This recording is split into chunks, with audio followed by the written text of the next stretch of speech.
لبيك اللهم لبيك لبيك لا شريك لك لبيك.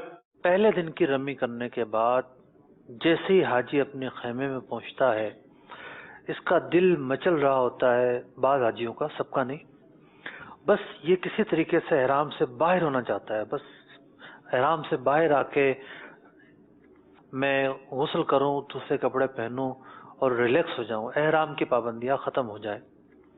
یاد رکھیے رمی کرنے کے بعد قربانی کرنا باقی ہے. قربانی کرنے کے بعد پھر حلق یا تقصیر ہوگا، اس کے بعد ہی احرام ختم ہو سکتا ہے. تو پہلے دن کی رمی، اس کے بعد قربانی، اس کے بعد حلق یا تقصیر، ان تینوں افعال کے اندر ترتیب واجب ہے. اس ترتیب کی خلاف ورزی نہیں کر سکتے.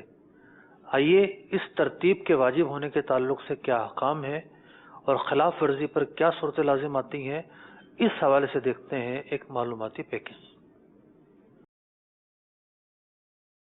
12واں واجب، پہلے دن کی رمی، پھر قربانی، پھر حلق و تقصیر میں ترتیب ہونا.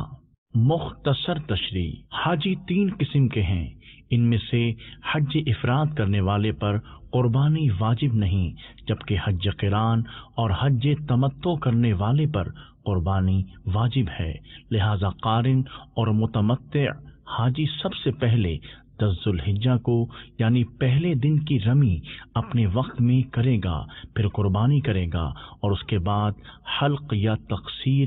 یہ ترتیب واجب ہے.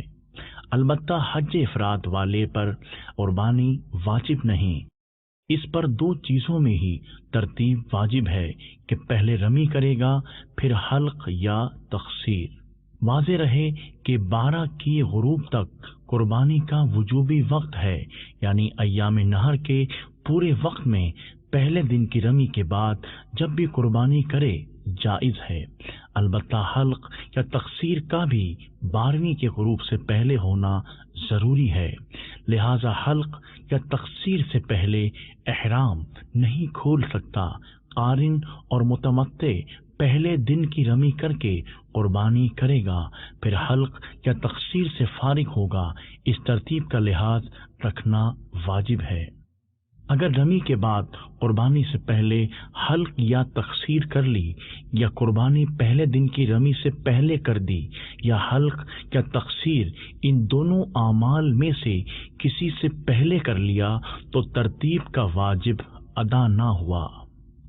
خلاصہ کلام یہ کہ قارن و متمتع کو تینوں افعال میں ترتیب رکھنا ہے، جبکہ مفرد کو 2 افعال میں ترتیب رکھنا ہے. دونوں قسم کے حاجیوں پر مناسک کو اپنے وقت میں ادا کرنا بھی ضروری ہے. یاد رہے کہ دوسرے تیسرے دن کی رمی قربانی یا حلق سے قبل کرنا ترک واجب نہیں.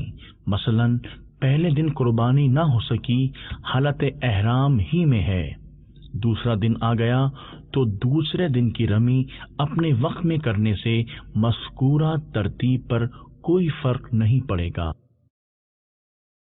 حج کا سفر پھرے میرے مولا نصیب ہو.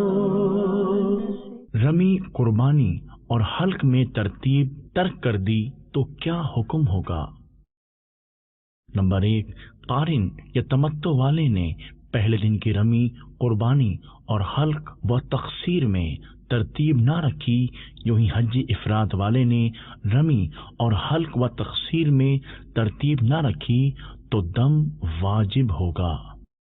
نمبر 2، اگر مفرد نے اپنی قربانی رمی سے پہلے یا حلق کے بعد کی تو کوئی مضائقہ نہیں، مگر اس کے لیے مستحب یہ ہے کہ وہ بھی اپنی قربانی حلق سے پہلے اور رمی کے بعد کرے.